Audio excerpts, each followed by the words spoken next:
Vamos lá, eu quero te convidar a pregar a sua Bíblia comigo. Nós vamos, hoje, abrir uma nova série aqui na casa. Estamos abrindo uma série dentro de uma mesma macrotemática dentro do ano. Nós temos falado de fé de janeiro a novembro. Esse é o último mês em que nós teremos uma série neste ano para falar especificamente sobre fé. E nós temos construído fundações muito importantes na nossa fé a respeito da maturidade em Cristo Jesus. Então tem sido um ano muito edificante em todos os aspectos. Temos falado das mais diferentes nuances, das mais diferentes aplicabilidades da fé nas diferentes áreas da nossa vida. Então durante todo esse ano, não apenas esse campus local, mas todas as igrejas United estão falando da mesma temática, porque estamos em especial celebrando 10 anos como igreja. Então estamos relembrando as nossas essências como comunidade na fé. Então, fé de janeiro a novembro. Entraremos em dezembro numa outra temática mais especial de Natal, mas estamos abrindo a última série do ano para falar sobre fé. Você está pronto ou será que já foi suficiente tudo que a gente ouviu até aqui? A palavra de Deus, meu irmão, ela sempre vai produzir bom fruto no solo dos nossos corações, se esse solo for um solo fértil, aberto. E eu quero orar com você sobre isso nessa noite, antes da gente entrar na palavra. Então, com a sua Bíblia em mãos, vamos orar. Senhor, nós te agradecemos. Obrigado por essa palavra, porque ela não volta vazia. Cremos que ela produzirá o fruto para o qual ela será enviada nessa noite. Eu oro por corações como solos férteis, para receber essas sementes que serão lançadas. Cremos que elas produzirão frutos em cada coração aqui, a 100 por 1, Pai. Te agradecemos porque ela não volta vazia. A sua palavra nos garante isso. Então nós já te damos graças, porque cada um de nós sairemos daqui com a porção, recebendo uma porção do alto, abraçando uma porção do alto, para praticar os ensinamentos que o Senhor tem para nós nessa noite. Eu repreendo todo espírito de distração, eu repreendo toda a contenda de Satanás contra essa reunião nessa noite e contra a vida de cada irmão aqui. Em nome de Jesus, amém, amém, amém. Tendo ouvido sobre fé de janeiro a novembro nesse ano, certamente muitos fundamentos da fé estão bem estabelecidos no seu coração. Certamente você sabe de cor e salteado que a fé é a realidade daquilo que esperamos e a convicção de coisas que não vemos, conforme Hebreus 11. Certamente você sabe que sem fé é impossível agradar a Deus. Certamente você também sabe que o autor de Hebreus diz que o justo viverá pela fé. Ou seja, a fé não é apenas o meio pelo qual nós somos salvos. A fé em Cristo Jesus deve ser o nosso estilo de vida. E se nós vivemos pela fé, a nossa fé ela vai implicar em cada decisão que tomamos diariamente. Porém, meus irmãos, ainda que esses pilares estejam muito bem estabelecidos, é muito importante que nós façamos um contraponto em relação a tudo que ensinamos durante o ano, para que ninguém caia em más interpretações, ou interpretações equivocadas a respeito da fé. Em muitos contextos, muitas pessoas abraçam de maneira problemática uma mensagem da fé, pelo fato de que aplicam de forma errônea, aplicam de forma a qual a Bíblia nunca instruiu a aplicar. Então, esses ensinamentos, eles são bem fundamentados e precisam estar muito claros, a partir desse contraponto que eu quero trazer para você nessa noite, para que não venhamos a cair em possíveis equívocos, que podem promover desalinhamentos de princípios elementares da fé e te fazer cair em práticas enganosas e desalinhadas. A palavra de Deus ela é muito clara em todos os assuntos aos quais ela nos ensina, e ela nos ensina sobretudo na vida, de uma forma muito equilibrada. Quando nós falamos sobre graça, por exemplo, Paulo é muito enfático em fazer um contraponto a todo momento. A graça que nos salva é também uma graça que nos ensina. Da mesma forma, a nossa fé em Cristo Jesus, ela não pode em nenhum momento ser distorcida, para que não venhamos a cair em práticas enganosas, esperando que Deus faça algo que Ele nunca prometeu fazer. Ou esperando que tenhamos um resultado de uma fé aplicada de uma forma que Deus nunca te orientou a aplicar. Você está pronto para caminhar comigo nessa noite? Amém. O tema dessa mensagem é: isso não é fé. E nessa noite eu quero falar com você sobre 3 coisas que uma fé bíblica não nos leva a fazer. Se você está anotando, anote isso. Se você não está anotando, te encorajo a você anotar para você meditar nessa mensagem depois. Mas eu tenho certeza que esse contraponto de equilíbrio vai salvar muitas pessoas aqui. E vai ser como uma vacina para muitas pessoas aqui, para que a gente não venha a cair em enganos. Amém? O Senhor, Ele deseja nos promover uma maturidade na fé.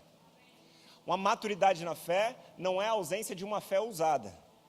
A maturidade na fé é saber como, quando, aplicar de forma sábia a sua fé. Quem deseja crescer nisso? Amém. O ponto número 1 que eu quero falar com você nessa noite é que uma fé bíblica não nos leva a negar as circunstâncias. Anote isso, número 1. Uma fé bíblica não nos leva a negar as circunstâncias. A Bíblia, meus irmãos, ela é muito clara e ela é muito fácil de discernir ao longo das histórias dos personagens bíblicos. Ela não se preocupa em esconder de nós as adversidades e as circunstâncias de cada um dos personagens. Os homens e mulheres, os apóstolos, os homens e mulheres da antiga aliança, todos os homens e mulheres de Deus enfrentaram em algum momento alguma circunstância. E aqueles que são os personagens principais, especialmente eles, a Bíblia faz questão de salientar cada uma das suas dificuldades, cada uma das suas adversidades. E o primeiro ponto dessa noite, ele é essencial, meus irmãos, para que a gente não caia no engano de pensar que, porque somos da fé, não deveríamos ter problemas. Ou porque se somos da fé, não deveríamos reconhecer os problemas. Porque se eu sou da fé, eu não tenho que falar que eu estou com problema. Mas a Bíblia nunca falou para a gente fazer isso. Existe uma instrução bíblica a respeito das adversidades. Mas não reconheça que você tem problemas. Olha só o exemplo de Paulo falando sobre Abraão, por exemplo. Em Romanos, no capítulo 4, versículo de número 18. Paulo vai falar a respeito de Abraão, e ele começa dizendo: mesmo quando não havia motivo para ter esperança. Olha como ele começa falando de Abraão. Você sabe que Abraão, ele está na galeria dos heróis da fé, encabeçando essa galeria como o pai da fé. Abraão, ele recebe uma promessa e espera por essa promessa durante 25 anos. Já era velho, idoso, de idade.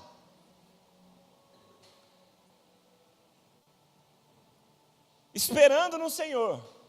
O Senhor não falha com a sua palavra, porque Ele não volta atrás no que Ele diz. A promessa se cumpre. Mas a Bíblia é clara em dizer que Abraão não tinha motivo para ter esperança.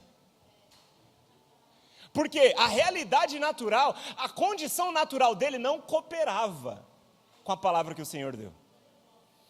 Eram idosos, sua mulher era estéril. E a Bíblia salienta isso para nós. E Paulo continua dizendo: mesmo não havendo motivo para ter esperança, Abraão a manteve, crendo que se tornaria o pai de muitas nações. É contraditório do ponto de vista natural, e é por isso que a gente precisa de fé. Ele não tinha motivo para ter esperança, mas ele manteve. Se você fala isso aqui para alguém que não é nascido de novo, não faz nenhum sentido. Porque a métrica mundana é: eu tenho esperança naquilo que eu tenho razão para ter esperança. Se os números me mostram uma coisa, então eu tenho motivo para confiar. Se a inflação me mostra outra coisa, então eu não tenho motivo para confiar. De acordo com as nuances naturais do nosso tempo, as pessoas moldam os seus passos. Essa é a razão desse mundo. Contudo, falando de um homem idoso, marido de uma mulher estéril, o Senhor fala: eu abençoarei todas as nações da terra a partir da sua descendência. O Senhor lhe promete um filho.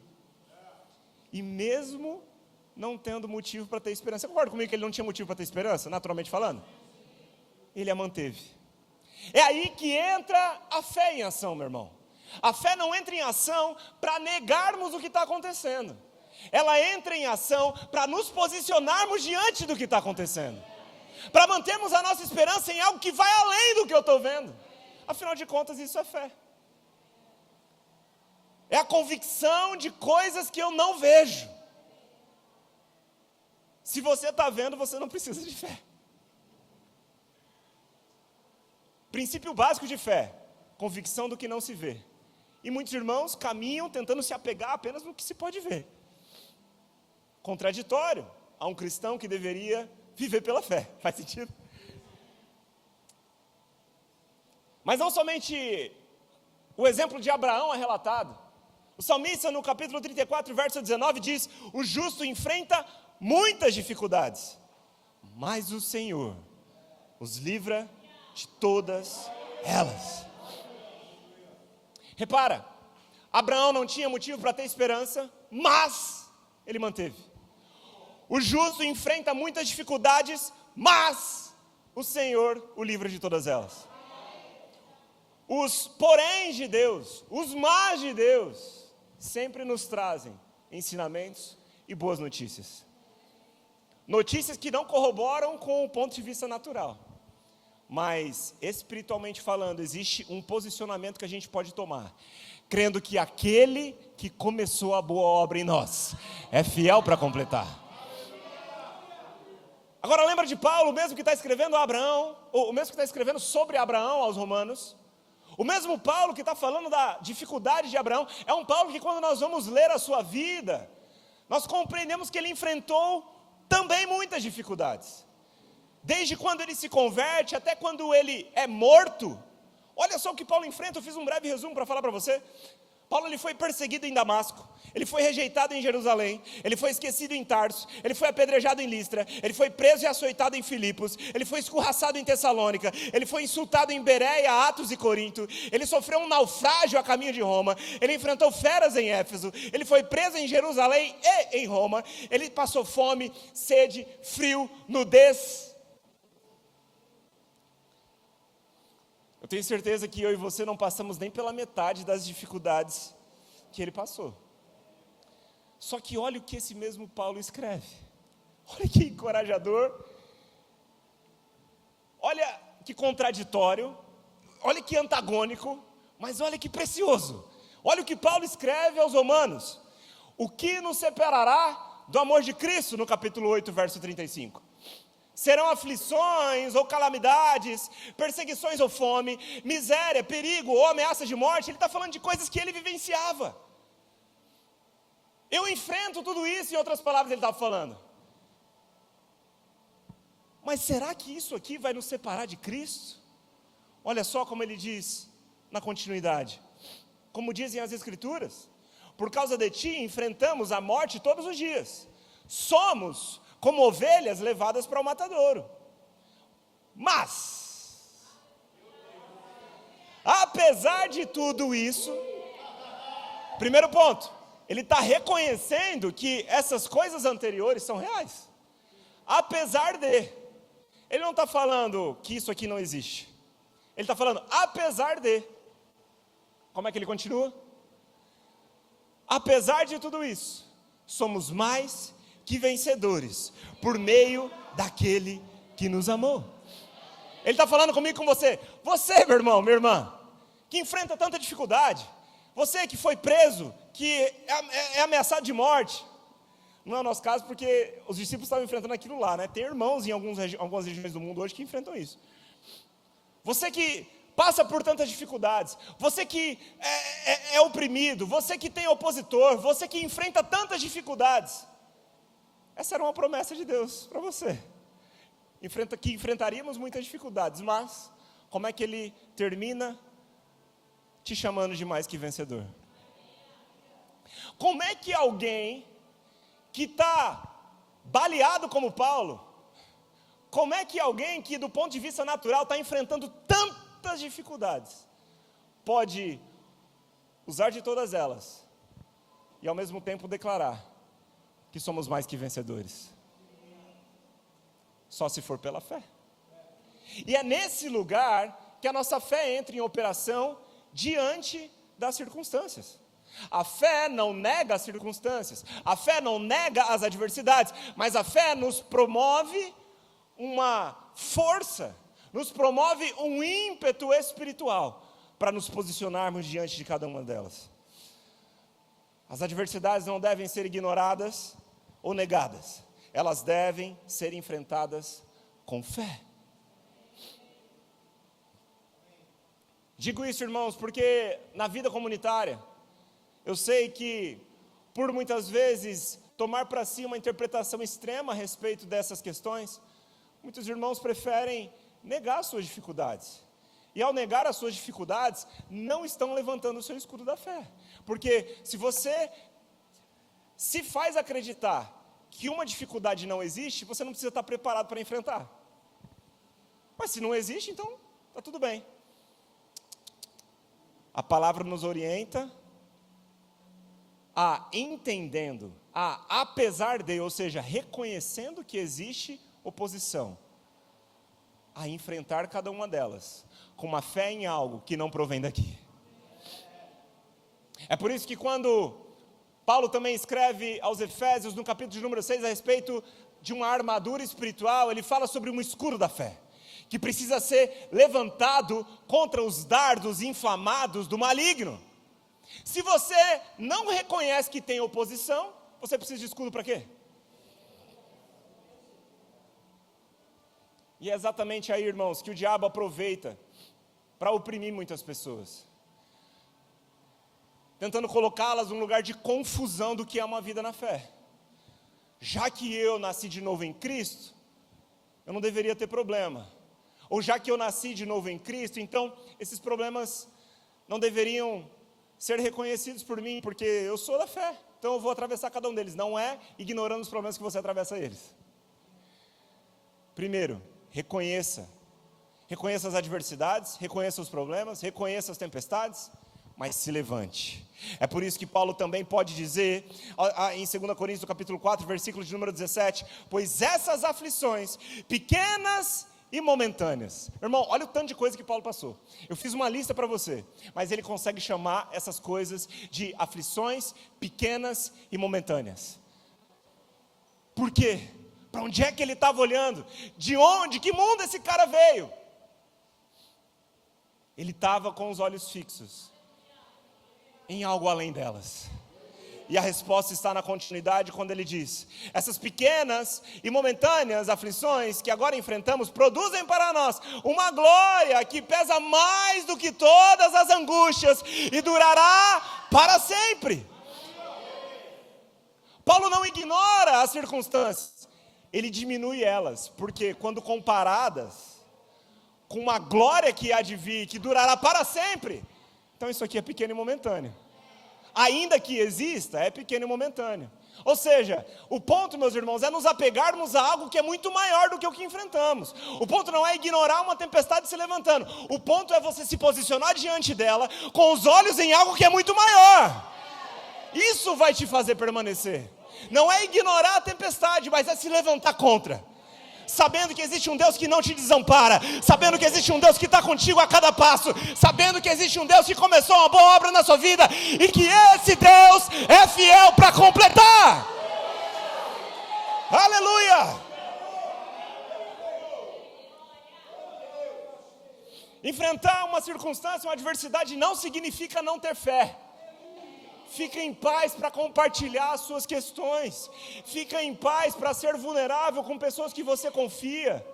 Fica em paz para partilhar das suas problemáticas que você muitas vezes vai enfrentar e que vão tentar te abalar. Mas se você sabe com quem compartilhar, você tem ali, meu irmão, um amigo na fé, um encorajador que também é cheio do Espírito Santo para te lembrar das promessas de Deus, para te fazer lembrar que você precisa perseverar, para te fazer lembrar que embora os problemas existam, eles vão ser superados. Você vai atravessar as tempestades da vida crendo num Deus que está conduzindo a sua vida.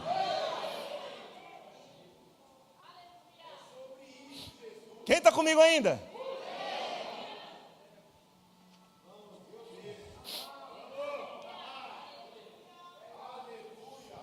Não espere que a sua fé mude algo do lado de fora da sua vida, se antes ela não mudar algo do lado de dentro. Tome isso para si. perceba com sabedoria cada fase da vida, cada questão que se levanta contra você, para que você saiba também utilizar das ferramentas espirituais que lhe foram dadas por Cristo Jesus, para se posicionar diante de cada uma delas.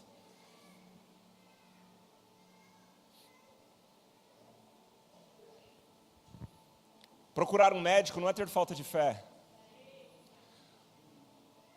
Precisar de uma palavra de encorajamento de alguém não significa ter falta de fé. Amém? Mas a gente vai caminhar mais sobre isso no número 2. Segundo ponto de coisas que uma fé bíblica não nos leva a fazer é andar em negligência. Esses pontos parecem similares, mas a aplicabilidade disso que eu quero trazer para você tem uma outra nuance aqui. Na vida cristã, eu tenho percebido tanto na minha vida, quanto na vida dos irmãos que eu caminho junto, né, durante essa caminhada de fé, que geralmente, essa questão da negligência, essa questão do extremo de uma interpretação ou de uma aplicação de fé que leva muitos irmãos a negligenciarem áreas da sua vida, geralmente desagam em duas principais áreas: na negligência com as finanças e na negligência com a saúde. Na negligência com a saúde financeira e na negligência com a saúde física. Vamos falar primeiro sobre a saúde financeira? Vamos lá? Em Lucas, no capítulo 14, verso de número 28, a palavra nos instrui: quem começa a construir uma torre, sem antes calcular o custo e ver se possui dinheiro suficiente para terminá-la? Aqui, a palavra está nos falando sobre a importância do planejamento. E a Bíblia fala que o planejar é do homem. Existe uma responsabilidade dada a nós de fazermos planos. Deus, Ele nos dotou de uma capacidade intelectual. Deus nos dotou de uma habilidade de pensar, de planejar, de elaborar lindos planos. Obviamente que a palavra final dos nossos planos vem do céu. Obviamente, os planos do Senhor, que são muito melhores que os nossos, podem fazer segundo a sua vontade, muito além daquilo que nós podemos pedir ou pensar, segundo o poder que opera em nós, conforme a palavra diz. Amém? Mas isso não isenta a minha e a sua responsabilidade de termos organização. Nós somos daqueles que cremos em intervenções sobrenaturais de Deus, inclusive na área financeira. Cremos em finanças sobrenaturais e provamos isso como igreja. Eu provo disso na minha vida pessoal. Eu escuto testemunhos de pessoas provando disso o tempo todo. Mas não podemos negligenciar a nossa parte. Muitas vezes pessoas entram em extremos da fé, não levando em conta a sua responsabilidade de administrar os recursos que o Senhor já tem provido. E como um filho mendigo só vai ao pai para pedir por coisas extras, além daquilo que ele já tem dado, por não reconhecer os bons presentes que o seu pai já tem te dado todo dia. A nossa interpretação de fé num Deus que age sobrenaturalmente não pode nos fazer ignorar um Deus que age ordinariamente. Você precisa saber que o ordinário de Deus na sua vida também é sobrenatural. Você acorda todo dia, não acorda? É ordinário, acontece todo dia? Sim, mas não deixa de ser sobrenatural. Deus, Ele te deu o dom da vida, Ele te dá o ar para respirar, é Ele quem deposita fôlego nos seus pulmões, foi Ele quem te formou. Acordar todo dia, ter disposição física para trabalhar, ter a bênção de ter recursos providos mensalmente, ou diariamente, ou semanalmente para você, é uma dádiva de Deus. Só que quando a gente ignora um Deus que age no ordinário, a gente fica só na expectativa de um extraordinário todos os dias. E aí quando parece que esse sobrenatural não vem, parece que Deus não está agindo, enquanto Deus está falando para mim e para você: ei, faz a sua parte, reconheça o sobrenatural que eu já estou te dando. Aí muitas vezes as pessoas ganham R$1.000, gastam 3.000. Ganha 3.000, gasta 9. Ganha 10, gasta 50. Ganha 50, gasta 200. E a culpa é do devorador. Na verdade só que o devorador não é quem você está pensando, o devorador é você. Você está devorando irresponsavelmente aquilo que o Senhor está te dando como bênção. Quem está comigo ainda? Então, irmãos, vamos estabelecer uma perspectiva equilibrada aqui. Primeiro, Deus age sobrenaturalmente no meu ordinário.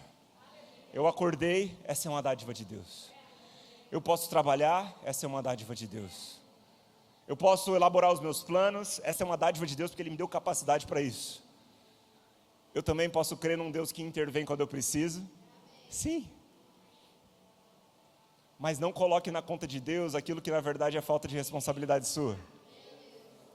Não fale que Deus não está fazendo algo por talvez Ele não estar intervindo de uma forma sobrenatural, como você espera, enquanto na verdade Ele está te dando a oportunidade todos os dias de provar sobrenaturalmente das bênçãos dEle no ordinário. Quem está comigo ainda? Glória a Deus. Vamos para a segunda nuance aqui desse ponto. A falta de cuidado com a saúde física também é uma área que muitos crentes negligenciam.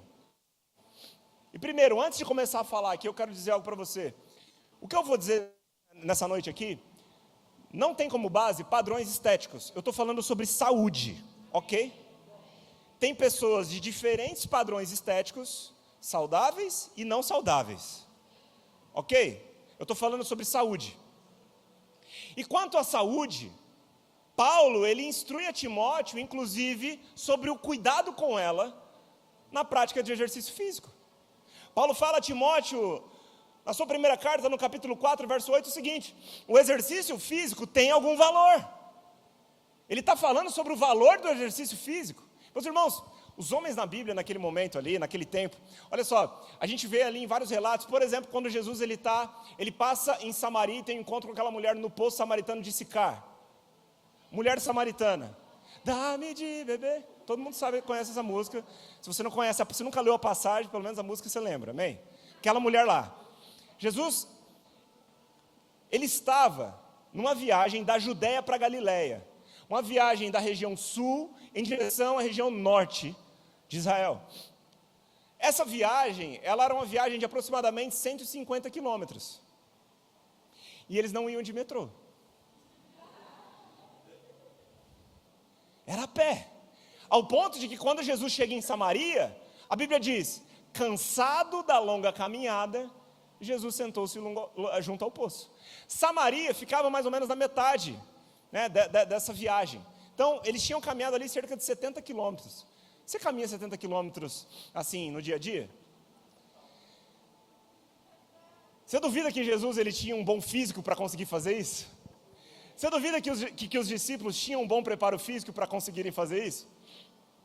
E Paulo está reforçando para Timóteo, o exercício físico tem valor. Na sequência ele fala, é bem verdade, comparando ele ao exercício espiritual, que o exercício espiritual é muito mais valoroso. Por quê? Porque ele tem recompensas eternas. Mas ele não diz que não tem valor, ele fala, tem algum valor. Se você comparar isso com a prática devocional, com o exercício espiritual é muito melhor. Ele é muito mais importante. Por quê? Porque a recompensa dele é eterna. O exercício físico é para esse tempo, mas esse tempo é importante, amém?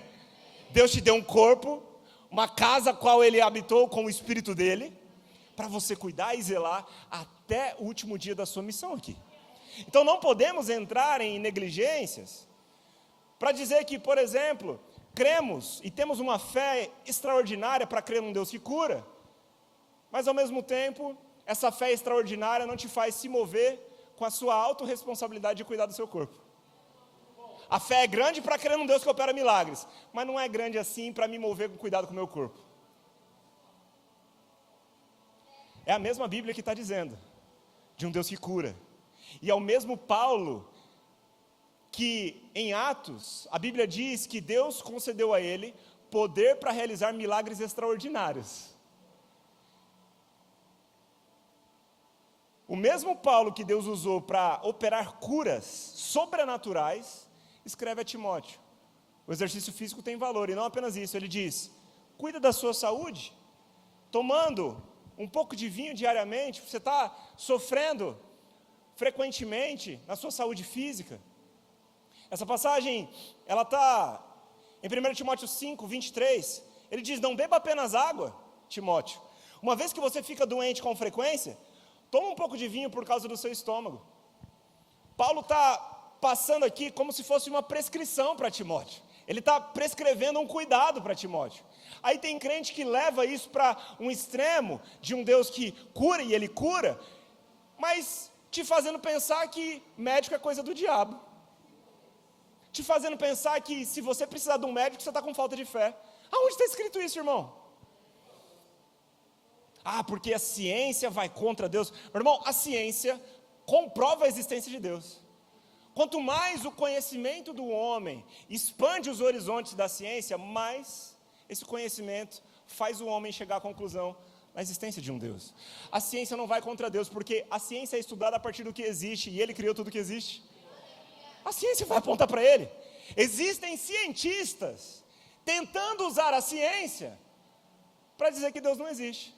Mas você vai ver que as mentes brilhantes dos cientistas, inclusive Einstein, em algum momento vai chegar à conclusão: é verdade, Deus existe.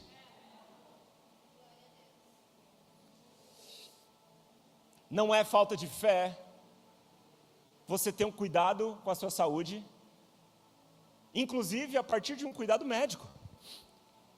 Ou você acha que Deus ele não é poderoso o suficiente para conceder dons para pessoas que atuam nessa área? Ou você acha que Deus só opera através do irmão que ora por você para você ser curado? Você acha que Deus não pode te curar a partir do conhecimento sobrenatural que Ele compartilhou com alguém, para conseguir abrir a cabeça de alguém e fazer uma cirurgia num cérebro? Meus irmãos, você está ouvindo isso de um pastor que crê em curas sobrenaturais, em milagres extraordinários. Você está ouvindo isso de um pastor que 3 horas da tarde estava dando aula sobre dons do Espírito, falando sobre operação de milagres, dons de curar, sobre paralítico sendo curado. Você está falando de um pastor que pastoreia uma igreja que tem um mural de milagres na entrada. Você pode parar ali no final se você é visitante e não viu esse mural. Você está falando do pastor de uma igreja onde, pela graça de Deus, ele tem executado obras maravilhosas aqui. O Senhor tem curado pessoas domingo após domingo. Mas isso não significa que você não deva ter um cuidado com a sua saúde, muito menos crer na possibilidade de Deus usar profissionais para cuidar de você. Inclusive, falando a respeito da saúde, recentemente eu e minha esposa fomos aos Estados Unidos pela primeira vez. Era uma viagem que a gente sonhava fazer há muito tempo, a gente conseguiu executar isso recentemente. E pela minha primeira vez nos Estados Unidos, eu fiquei muito impressionado com muitas coisas. Algumas coisas me chamaram muita atenção. E assim, se eu pudesse fazer um breve resumo de alguém que foi pela primeira vez lá, eu diria: os Estados Unidos é muito. É tudo muito grande. Os carros são gigantes, as ruas são muito largas, as ruas do tamanho desse auditório aqui. As vagas enormes, porque não tem carro pequeno. Você consegue estacionar entrando 90 graus assim na vaga, sem problema, de frente. Igualzinho as vagas daqui de São Paulo, né? Tem vezes que eu vou no shopping aqui e falo: meu Deus, passo nervoso. Você não consegue entrar na vaga sem fechar o retrovisor. Esse não é um discurso de alguém com um discurso de inferioridade não, tá? Estou falando a realidade que eu encontrei lá. Tem muitas coisas boas lá, realmente. Em outras do Brasil é melhor, é verdade. Mas, seguindo aqui, é tudo muito. É muito grande. É tudo em muita quantidade. É tudo em muita qualidade. Gente, eu fiquei impressionado. Uma das coisas que mais me impressionaram nos Estados Unidos foi o papel higiênico. Eu não estou brincando. Eu até tirei foto. Assim, na segunda vez que eu fui no mercado, depois de ter usado o papel higiênico alguns dias, eu falei: não, eu tenho que tirar uma foto desse papel higiênico. Eu tirei uma foto do papel higiênico e postei no Instagram. Porque assim, coisas simples do dia a dia, que a gente não pensa que existe algo tão melhor assim. Gente, vamos lá. Na nossa casa, tem algumas coisas que a gente faz questão de não economizar. Eu gosto de um papel higiênico bom. Então, a gente vai no mercado, eu gosto de comprar o triplo premium, sabe? Aquele que... eu gosto. Aí, eu chego nos Estados Unidos, e o papel higiênico mais normal deles é muito melhor. Eu olhei para ele e falei: mas nem imaginei na possibilidade de existir um negócio desse. Fiquei chocado. Aí eu tirei a foto no Stories, postei no Instagram. Assim: gente, esse papel higiênico aqui, não sei o que, não sei o que. Aí umas pessoas começaram a responder meus Stories assim. Tem uma mulher que falou assim: toda vez que eu vou aí, eu trago bucha de lavar louça. Os nossos pastores, os nossos apóstolos fundadores da igreja são americanos, né? A igreja é brasileira, mas eles são americanos. Sempre que eles vão para lá, ela traz detergente. Porque é tipo muito melhor o detergente, a bucha de lavar louça, o papel higiênico, a fralda da aluna, eu fiquei chocado. Aqui no Brasil, a fralda das crianças são meio tipo biquíni brasileiro, é estreitinho, né? Aí, às vezes, faz cocô, vaza fácil, porque é estreito, lá é largo. Aqui, ó, pega aqui a fralda. Fiquei chocado. Falei, gente, mas que maravilha, eu vou levar fralda, papel higiênico. Mas eu preferi evitar espaço, guardar o espaço na mala para outras coisas. Amém. Continuando. Muito grande, coisas de muita qualidade, e também tudo é muito. Eu fiquei impressionado quando a gente entrou no supermercado lá. Eu nunca vi nada nem parecido, não tem nem como fazer um paralelo de comparação assim, mas parece um shopping. Tem lojas e farmácias, muitas coisas tipo dentro, tem supermercados que dentro do supermercado tem ilhas de Starbucks, tem um monte de coisa, assim, uma coisa muito surreal. Para você passar em todos os corredores do supermercado, você precisa de 3 dias. Eu entrei no corredor de cereais, eu fiquei assim, um tempão só analisando. É um corredor imenso, com uma prateleira de 3 metros de altura, só de cereais. Eu falei, meu Deus, gente, vai para achar um cereal aqui, está difícil, porque é tanto. Mas aí uma coisa me impressionou mais ainda, e que cortou o meu coração, sendo muito honesto com você. Nesses supermercados, onde existia tanta fartura, também existiam muitas pessoas que, por causa da sua obesidade, estavam usando cadeiras elétricas para andarem, porque não conseguiam caminhar com as suas próprias pernas no supermercado. Estavam enchendo os seus carrinhos, que ficavam dentro das suas próprias cadeiras. E eu fiquei chocado com isso. Num lugar onde as pessoas têm um acesso mais facilitado a tantas coisas, tantas pessoas descuidando da sua saúde física, e debilitadas, você não conseguir caminhar, gente, não é uma coisa que Deus deseja para você. Amém? Deus não deseja que os seus dias sejam encurtados aqui. E eu fiquei chocado com isso, eu parei para pesquisar. Eu voltei e fui levantar umas estatísticas. Senhor, como é que isso começou? Como é que isso chegou nesse ponto? Porque era muita gente. A gente foi nos parques da Disney, um monte de gente em cadeira elétrica andando, porque não consegue caminhar. E eu levantei algumas estatísticas que eu quero trazer para você.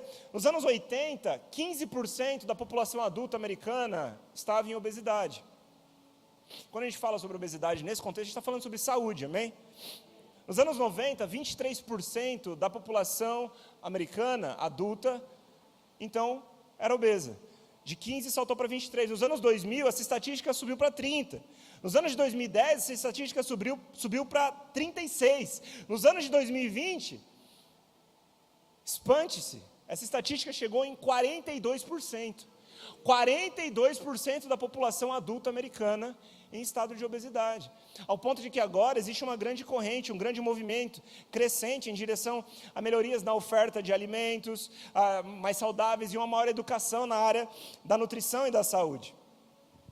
E assim, meus irmãos, eu estou tocando nisso porque, inclusive, nós podemos cair em pecado nessa área. Inclusive, pela negligência do cuidado com o seu corpo, você pode cair em pecado, em vícios, você pode cair em glutonaria. Lembra por onde o homem pecou? O pecado no Éden se consuma na boca do homem. É forte. Está rindo, né, Rafa? Rafa, Deus está te chamando para abençoar pessoas com o conhecimento que Ele tem te dado. Amém? Para educar a população acerca da nutrição. Deus, Ele concede dons aos homens. Se você se sente chamado a essa área, se levante com o propósito de Deus para ajudar pessoas, a instruir pessoas a respeito de uma boa alimentação. Mas o que eu estou falando aqui é espiritual, meus irmãos. Não dá para negligenciar o cuidado que Deus deu a responsabilidade de você ter. Amém? Mas eu vou dar um outro exemplo ainda falando do cuidado com a saúde. Tem pessoas que pensam que tomar remédio é não ter fé. E aí deixam de acolher uma prescrição médica porque, se eu tomar remédio eu não tenho fé. Vamos trazer um equilíbrio para isso aqui.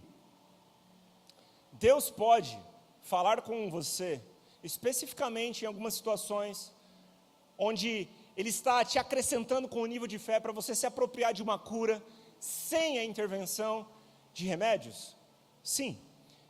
Minha esposa, eu sou casado com uma pessoa que um dia, minha esposa tomava um monte de tarja preta. Ela passava por muitas dificuldades, por sequelas de acontecimentos na vida dela. Perdeu o pai, perdeu a mãe, ainda muito jovem. Os pais eram divorciados. Chegou um dia que Deus falou com ela: abra mão desse medicamento. Ela estava escrava do medicamento, não conseguia sair. Ela se posicionou. E, meu irmão, ela foi curada. Ela simplesmente parou de tomar. Curada. Isso foi há quantos anos? Há mais de 10 anos atrás. Nunca mais precisou de nada. Hoje em dia é o contrário. Meu irmão fala de tomar um remédio de dor de cabeça, ela luta para tomar. Difícil. Mas por quê? O Senhor, Ele deve ser de fato a nossa busca primária. A nossa fé, primariamente, deve estar no Senhor. Ainda que você precise de um remédio. Está entendendo o que eu estou querendo dizer aqui? Vá no médico, confiando no Senhor. Faz sentido o que eu estou dizendo? Esses dias, meus irmãos, eu estava passando por um momento muito difícil da minha vida. Eu acordava de manhã, mesmo tendo dormido horas que deveriam me dar um sono restaurador, mesmo me alimentando bem, eu estava sentindo que alguma coisa não estava certa com o meu corpo. Eu estava sentindo um cansaço muito grande, eu estava com dificuldade de memória, eu estava, assim, parecendo alguém depressivo, mas eu sabia que não era espiritual, eu sabia que não era da minha alma estava bem, eu estava me alimentando da palavra, tendo comunhão com o Senhor, sabe, estava tudo aparentemente bem, mas eu sabia que tinha uma coisa errada, não estava normal aquele meu cansaço. Eu falei, quer saber, eu vou ao médico. Nós temos um médico que confiamos muito, que nos acompanha, nos dá instruções de cuidado com a saúde. Chegamos lá, né, eu fiz uma bateria de exames, 250 resultados lá, e eu levei para ele. Antes de levar para ele, eu imaginei que pudesse ser a minha vitamina D. E aí, por causa de vários motivos, né? Assim, São Paulo, difícil sair um sol, quando sai, obviamente, eu não estou lá no sol. Enfim, eu pensei que pudesse ser minha vitamina D, e quando eu olhei a taxa da vitamina D, eu percebi que o meu estava extremamente próximo do mínimo aceitável, assim, para alguém, né, viver uma vida bem. Só que quando eu chego no médico, eu descubro, ele fala assim, ó, você está vendo que sua vitamina D está encostada aqui no limite, né? Só que esse limite aqui, essa métrica, é uma métrica de saúde pública. Quem chega no mínimo aqui tem que ir para o hospital. É tipo isso. Se você cair mais aqui, não é que aí você vai ficar ruim. Você já está ruim, se você continuar caindo, você vai ter que ir para o hospital. Aí o que eu fiz? Tomei uma injeção. Não sei quantos milhões de unidades lá de vitamina D. Eu melhorei. Deus poderia injetar sobrenaturalmente uma vitamina D em mim? Poderia. Mas isso deveria me fazer negligenciar o cuidado que Ele me deu responsabilidade de ter com o meu corpo? Não. E Ele falou assim para mim ainda, ó, na verdade, toda pessoa, você deveria tomar sol. O que você deveria fazer? Tira a camiseta, você precisa estar com o seu tronco exposto ao sol, tantos minutos por dia, todo dia. Eu falei, mas em tal horário, eu falei, meu Deus, isso aqui não tem condições. Impossível para mim. Não tenho problema em fazer manutenção da minha vitamina D, meu irmão. Precisamos cuidar, precisamos zelar pelo corpo que o Senhor nos deu. E eu quero fechar esse ponto para a gente ir para o número 3 e fechar a mensagem dessa noite. Mas eu quero comunicar contigo aqui uma mensagem que um homem acometido por enfermidades decorrentes da falta de cuidado com o seu corpo, por expor o seu corpo a extremos num trabalho, durante muitos anos, um homem de Deus chamado Robert Murray McCheyne, Ele era um líder espiritual no século XIX na Escócia. Ele morreu aos 29 anos, muito jovem. Ele foi reconhecido, como um grande homem de Deus daquele tempo. Mas a sua saúde se deteriorou devido ao desequilíbrio na carga de trabalho. Antes da sua morte, ele declarou: Deus me deu uma mensagem para entregar e um cavalo para montar. Ai de mim, eu matei o cavalo e não posso mais entregar a mensagem. Que isso nos leve a tomar para nós a nossa responsabilidade e não negligenciar, e não levar a um extremo uma interpretação da fé. Amém? Número 3, e para a gente fechar aqui, uma fé bíblica não nos leva a orarmos contra a vontade de Deus. Uma fé bíblica não nos leva a orarmos contra a vontade de Deus. Quero fundamentar isso com você em 1 João no capítulo 5, versículo de número 14, a Bíblia diz: estamos certos de que Ele nos ouve sempre, repita comigo, sempre. Olha que boa notícia, Ele nos ouve sempre, porque Cristo Jesus rasgou o véu, nos deu acesso ao Pai. Hoje, por causa do seu sacrifício, podemos nos achegar ao trono da graça, como se o pecado que um dia nos separou de Deus, nunca tivesse existido, porque Jesus levou sobre si. Deus não está com seus ouvidos tapados, Jesus Cristo nos deu acesso a Ele, aleluia. Mas na continuidade, olha o que o versículo diz: Ele nos ouve sempre que lhe pedimos algo conforme a sua vontade. Essa condicional aqui filtra muita coisa, porque existem muitas pessoas esperando que Deus faça com elas algo que Deus não espera para elas. A fé começa onde a vontade de Deus é conhecida. Anote isso, nossa apóstola fala sempre isso. A fé começa onde a vontade de Deus é conhecida. Quando eu conheço a vontade de Deus para mim, então eu posso me apropriar daquilo que Ele tem para mim. Existe uma realidade espiritual de perdão de pecados em Cristo Jesus. Quando eu conheço a vontade de Deus a respeito de me perdoar em Cristo, eu me aproprio. Então eu ajo em fé, conhecendo a vontade de Deus sobre mim em relação aos pecados. Eu ajo em fé, conhecendo a vontade de Deus para mim com relação à cura. Eu ajo em fé, conhecendo a vontade de Deus para mim com relação às finanças. Eu ajo em fé, conhecendo a vontade de Deus para mim com relação à minha família, à minha casa, ao meu lar, ao meu trabalho, ao meu chamado, amém?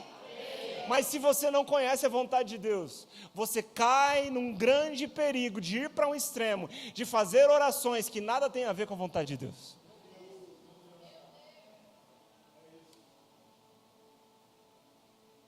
É por isso que na nossa prática devocional, não podemos entrar apenas pedindo algo para Deus, a não ser que você conheça explicitamente qual é a vontade dEle a respeito desse ponto. Mas além disso, precisamos estar devotos numa relação com Deus, através da sua palavra. Ele escolheu se revelar a nós através do verbo que se fez carne, e deixou escrito para nós no livro da vida. Inspirou homens capacitados, cheios do Espírito Santo, para nos darem esse manual. Deus está falando conosco. Talvez você esteja em crise, orando por algo que você espera para si, mas Deus não espera para você. Talvez você esteja em crise, pensando que Deus não está te escutando. Talvez você esteja em crise, dizendo que Deus não fala contigo, mas você já leu sua Bíblia hoje? A Bíblia é a palavra de Deus. E não tem versículos bíblicos só no Google. Tem aqui. Abra sua Bíblia. Leia a palavra. Se relacione com Deus a partir da palavra revelada dEle. Ele te deu o Espírito Santo para te dotar da capacidade de lembrar de tudo aquilo que Jesus nos ensinou. De trazer revelação da palavra. Como comunidade na fé, nós promovemos escolas bíblicas. Você está aqui ouvindo a palavra, mas vá para a sua casa, abra a sua Bíblia e conheça o seu Pai.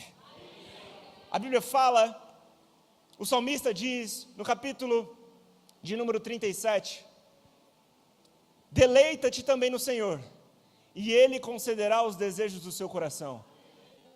Deus tem prazer em conceder os desejos do seu coração, mas esses desejos devem estar alinhados aos desejos dEle. Antes de entrar em oração, deveríamos nos questionar: o que é que eu pediria se eu soubesse o que Deus sabe? Porque se eu soubesse o que Deus sabe sobre mim, Ele sabe muito mais do que eu. Se eu entendesse mais da vontade de Deus sobre mim, meus pedidos seriam mais alinhados. É por isso que Tiago traz uma repreensão na sua carta, no capítulo 4, versículo 3. Ele está falando, ele está repreendendo divisões e contendas entre os irmãos, e ele diz no versículo 3: quando vocês pedem, não recebem, porque os seus motivos são errados. Pedem apenas o que lhes dará prazer.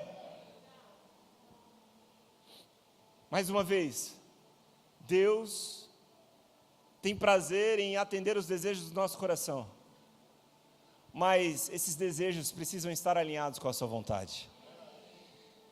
Tem tanta gente fazendo oração errada, irmãos, porque não estão pedindo segundo o caráter de Deus, estão pedindo algo errado para um pai que é bom. Se nós, que somos maus, conforme a palavra diz, sabemos dar bons presentes aos nossos filhos, quem dirá ao nosso Pai, que nos deu o Espírito Santo àqueles que pediram?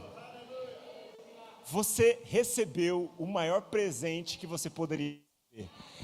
Seu pai é tão bom que quando ele escolheu te presentear, ele mandou algo do céu. Teve que vir do céu. Ele olhou para a terra e falou: o que eu quero te dar é tão bom, não tem aí não, vou enviar daqui. Toma, seja cheio, aleluia. Agora, somos cheios do Espírito Santo não para fazer orações que não convergem com a vontade de Deus revelada em Cristo, que é instruída a nós a partir do Espírito Santo agora. Como novas criaturas, nós temos toda a provisão de Deus para nos debruçarmos da palavra, na companhia do autor dela. A Bíblia é o único livro que você não lê sozinho. A Bíblia é o único livro que você lê acompanhado do autor.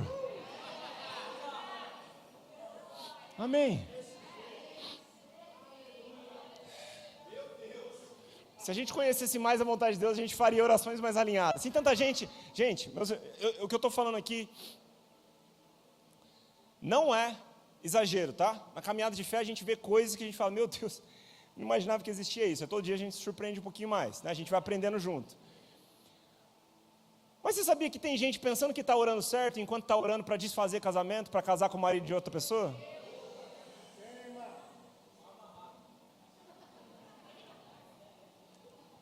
Pastor, isso aí não existe? Isso aí existe, só que é com outro departamento. Fé não é feitiço. A fé que Deus nos dá é uma fé bíblica, e a fé bíblica atua pelo amor. O amor de Deus visa um fim proveitoso, quer nos edificar, quer nos abençoar.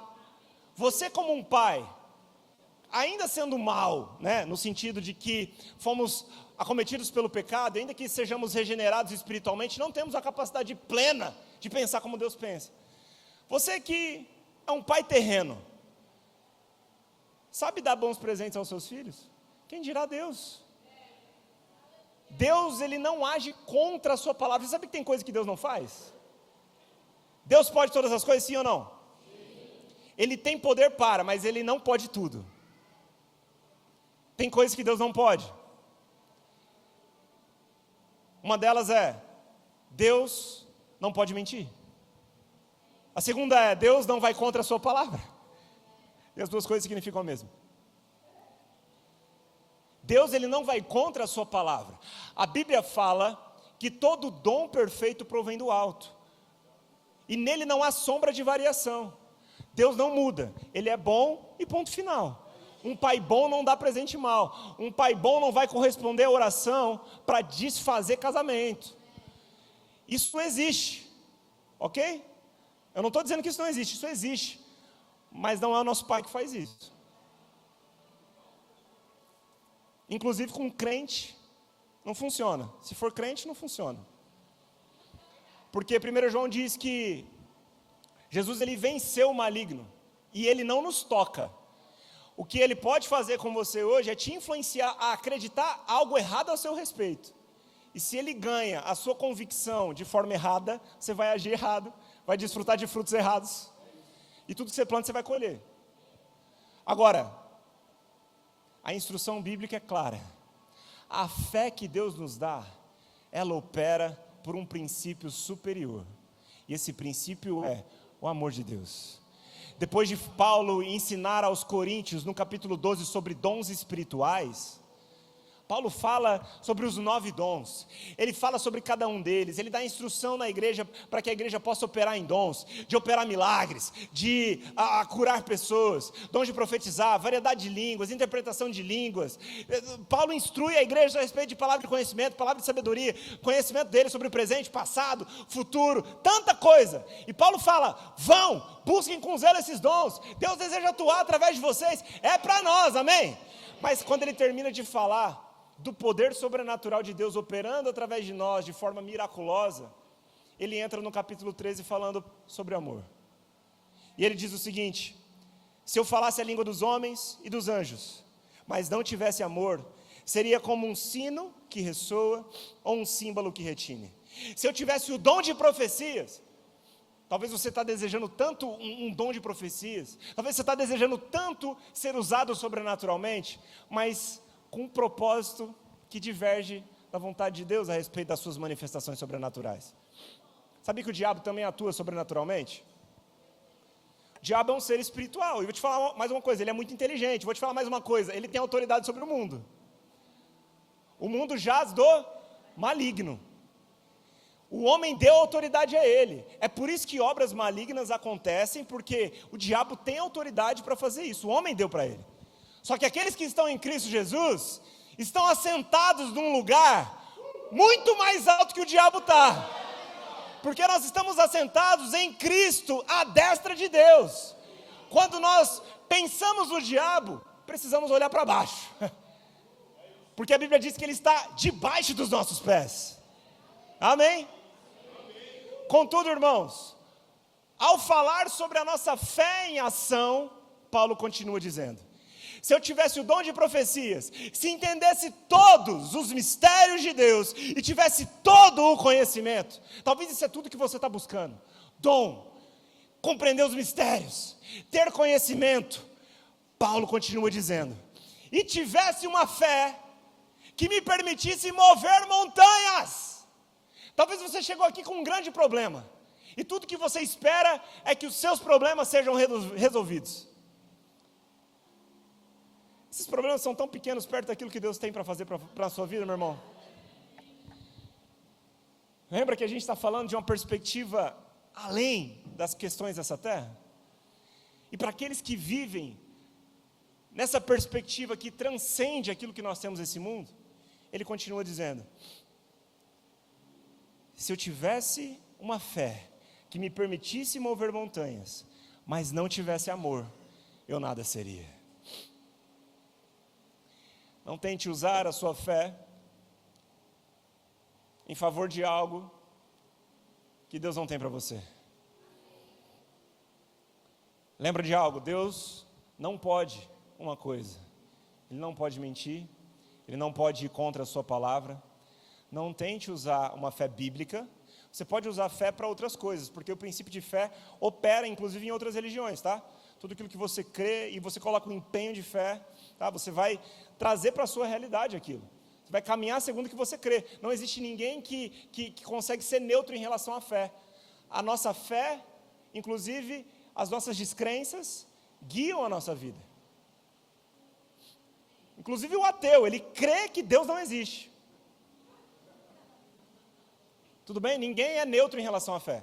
Só que se a sua fé é bíblica, se a sua fé é num Deus que enviou Jesus, se a sua fé é que Ele é o caminho, Ele é a verdade, Ele é a vida, a sua fé é pautada na maior mensagem de amor que a humanidade já viu, a sua fé é pautada num Deus que tanto amou o mundo, Ele amou o mundo de tal maneira, que deu seu Filho unigênito para todo aquele, para quantos? Para quantos?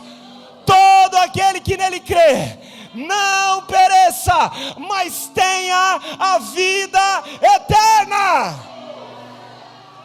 Ele te dotou da capacidade de crer no sacrifício do seu Filho amado, que foi uma obra de amor do início ao fim. Você é salvo pela graça, mediante a fé numa obra de amor. Não tente usar a sua fé para nada que não tenha um fim proveitoso, com base num Pai que tanto nos ama. Aplique a sua fé de acordo com a vontade de Deus para a sua vida. Conheça a vontade do seu Pai. Busque conhecê-lo dia após dia. E ao conhecê-lo, e ao prosseguir em conhecê-lo, você vai se encontrar todos os dias com um Deus amoroso. Com Deus que não te isenta de tempestades, mas com Deus que está contigo em meio a elas. Com Deus que te prometeu que não seria fácil. Jesus mesmo disse: tem de bom ânimo. Mas antes ele falou: no mundo vocês enfrentarão muitas aflições, mas os poréns de Deus, mas tem de bom ânimo, porque eu venci o mundo.